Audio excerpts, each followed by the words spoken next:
today we discuss in our subject of malware analysis, and we will discuss different aspects of malware and what are the different threats today's in today's internet world. So we are going to discuss all the related topics related to the malware taxonomy. So here the first of all the definition. So what is malware? The full form of malware is the malicious software. So it is a software intentionally to designed to cause damage to a computer system or steal information or disrupt the services. So malware is used by the attacker or by the hacker to damage the computer system and to steal the information of an organization or any other remote computer to disrupt the services. Okay, so it is a systematic classification. So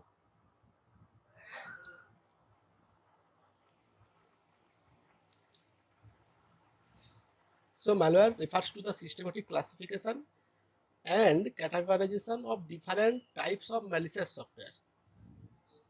software based on their characteristic that and their behavior and the propagation methods, that is the how the malware is affect the remote systems through the internet or any other physical devices actually.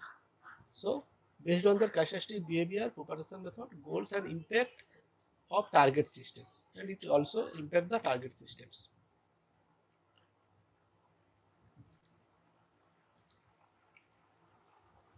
So why the malware taxonomy is important? Because first of all it is important is the structured understanding. So it provides the framework for analyzing and studying the malware, different type of malware, in a logical and organized manner. Okay. Second thing is the importance of malware is better detection. Okay. So it enables the development of detection techniques specific to each class or family. Another importance of malware taxonomy is for incident response. Okay. So it helps to quicker identification and handling of threats. Okay. Another importance is security awareness. So it aids in educating the security team and end user of different threats. Okay. Here are the some classifications of the malware. First of all, virus. What is virus? What virus does? Virus attaches to clean files and spreads. So a computer virus is a type of malicious code. So virus is a malicious code or program. So each attaches itself to a legitimate file or program.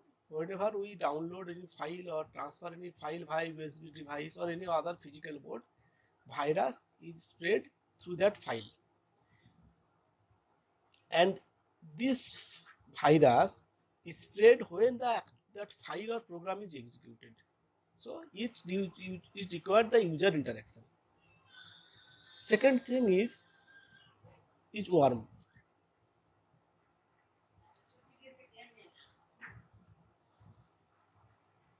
So worm is self-replicating and is spread without any user interaction.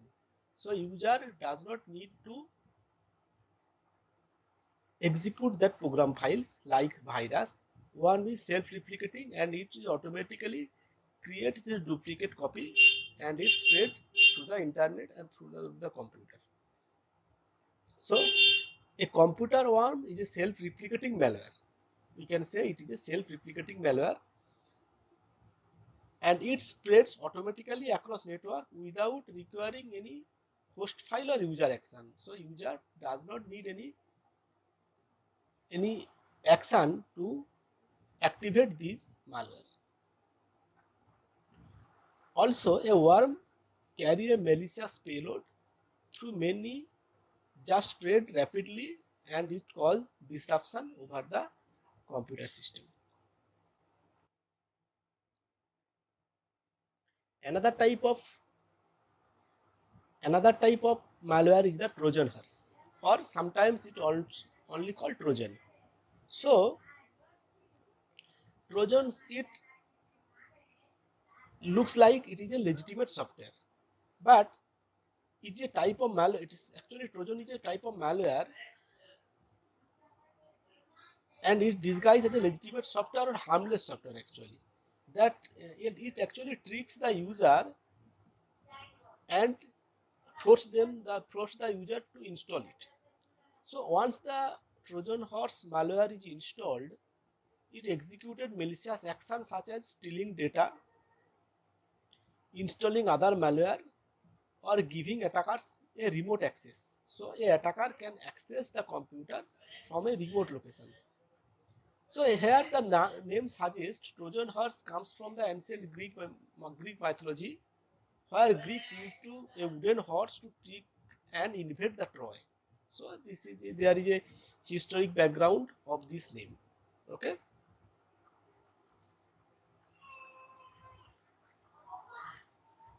So another type of malware is the spyware. So what spyware does? Spyware secretly monitors the user activity, and it is designed to secretly monitor, collect and transmit the user data without their knowledge or consent. So the user does not know the spyware is actively accessing its important data from the computer system. Okay. So it is often tracks the activities like keystrokes, that is the how user pressing the keys of the computer system, browsing history, it also accesses the browsing history of a user, login credential, that is the user ID, password, all the login credentials, financial information, that is the banking details, uh, banking all the banking details actually, and it sends the data to the attacker. So spyware is also a type of malware which is badly affect the computer system. Another type of malware is the adware. So what adware does is displays unwanted ads in the web page. Whenever we access any web page, we get a lots of unwanted ads. So also this type of ads is actually one type of malware. So adware is a advertising supporting software. Is a type of malware or is a potentially unwanted program actually. It automatically delivers advertisements to the user. While some adware may be legal, but most of them adware track user activity. These adware are track the user activity and bombards them with the intrusive, decisive, and harmful ads without consent. Okay, so adware also sometimes is very harmful for the computer. Next one is the ransomware. Ransomware, as the name suggests, ransom means taking money from the user. What actually ransomware does? Ransomware encrypt the user data and they demand the ransom from the user to decrypt the same files. Okay, so ransomware is a type of malware that looks your computer or user computer or files and then asks the user to pay money or ransom to get them back. Okay, it's like a digital kidnapper actually. So it takes the user file hostages and say, if you want your files back, pay me. So this is how a ransomware works. So how does the ransomware work? So if we get how the ransomware work, first of all, what the ransomware does? So ransomware open something unsafe. Okay. So when the user click on a bad link or open link or a fake email attachment, then the ransomware may attack the computer system. Another process is the ransomware. When the ransomware gets in, it's secretly installed on the user computer, and after that it locks the user files. So user documents, photos and videos are encrypted and locked by a secret key. After that, the user get a message, a pop-up message that the user files are locked and user have to pay a certain amount of money to unlock the files. Okay. So, and if the user pay, sometimes they give your files back or sometimes they don't. There are no guarantee that the file will be decrypted again. Okay. So it is their, they decide whatever they can do. Okay. Another type of malware is the rootkit. So rootkit hides the malware presence. That means a rootkit is a type of malware that hides inside the computer system of the user computer system, and it gives the hacker secret control over it without any knowing of the user. So it is like a thief hiding in your house. Okay, this is the rootkit, staying invisibly and quietly unlocking the door for the criminals to enter. That's how a rootkit works. What does a rootkit do? First of all, it hides other malware files like keyloggers or ransomware. It also hides the own presence of, so antivirus can't find it. So rootkit also hides itself. So the antivirus when scan the computer, it does not find the rootkit files. It also gives the hackers full control of the computer system, and it can steal the computer data or spy silently. Okay, that's how a rootkit is so dangerous. Another type of malware is the keylogger. So keylogger records the keystrokes. How it works? So what is keylogger actually? So keylogger is a type of spyware. So keylogger is a type of spyware that secretly records everything a user type on his keyboard. That is like password or message or email or credit card numbers, and it sends the information to a hacker. So it's like someone watching over your computer, writing down every single key and you press. Okay. So basically, what a keyloggers do? So keyloggers first of all records the keystrokes, every key a user pressing. It all records the keystrokes. Second thing is it captures the login credentials. That is the username, password, whatever the user is going to input. It records all the username and passwords. That is the credentials. Another thing is keyloggers monitor chat messages, emails, or different type of documents of a computer. Another thing keyloggers does, the keyloggers send the information to the attacker. Okay. And another thing is it helps the identify theft, bank fraud, or banking accounts. So these are the different type of malware system which is used to attack a remote computer to access the different type of data from the user. Now we're going to the next slide.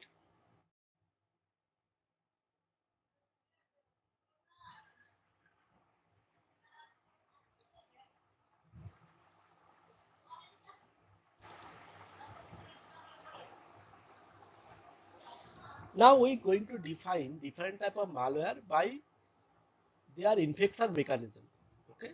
First of all, the file infector. What is file infector? So, so a file infector is a type of virus that attack itself to execute files like .exe files or .com files. When the infected file is opened, the virus activities and spread other files or program on the system. So it is one of the most common and traditional type of computer virus. So what does a file infector do? File infector infects files that are used to run programs, that is software or games, different type of games. Second thing is it executes its malicious code every time the infected file runs. Okay, it may corrupt files, it slows down the system, or it also allow remote access of the user computer. Another thing the file infector does that it spreads the infection to other executable files in the system or in the network. So how it works? So the virus first attack the its code to a program or files, that is .exe files. Second is execution. When the user open the program, the virus codes run fast. Okay. Then what does it? Replicates itself. The virus then find other executable files and infect them too. Okay. Second, another thing is the payload execution. So it may delete data, steal information, or open bad routes. So this is how a file infector works.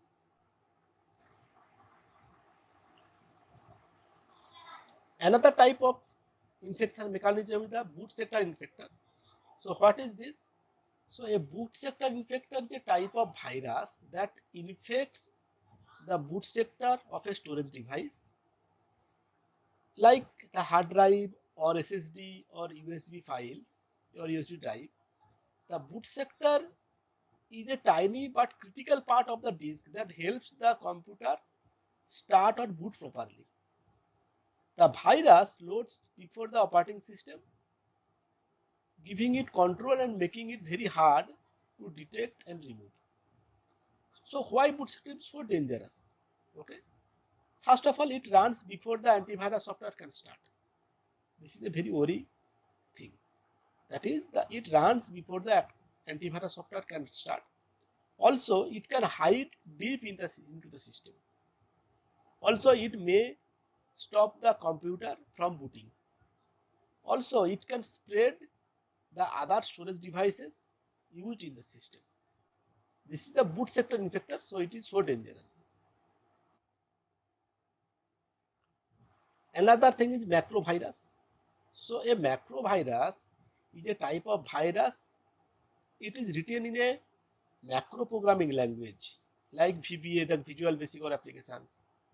So, and it infects documents such as Microsoft Word, Microsoft Excel, PowerPoint, and other supported files that support macros. Okay. It activates when the computer when the user open or enable macros in an infected document, and then it can spread other document, and it perform malicious action or even download more malware. Now, thing is, what is macro? So a macro is a small program or script inside a document, okay, that automate the task. That is, whenever we work in a Word file, sometimes it's spelling checking, or sometimes it is auto saving. These are the macro operations. So macro is a small program or script that inside a document that automated task like formatting or calculation, but macro virus misuse this feature to do harm. Okay. Another type of malware is the script-based malware. So script-based malware, it is a malicious code actually, and is written in scripting language. What is scripting language? That is the JavaScript, that is .js, or VBScript, that is .vbs, .vbs, okay, and PowerShell.psl file, batch file, that is .bat files. These scripts are interpreted, not compiled like .exe programs, and they run using system tools like web browser or command line interpreter. So also this type of infection mechanism, script based malware, is used by the attacker.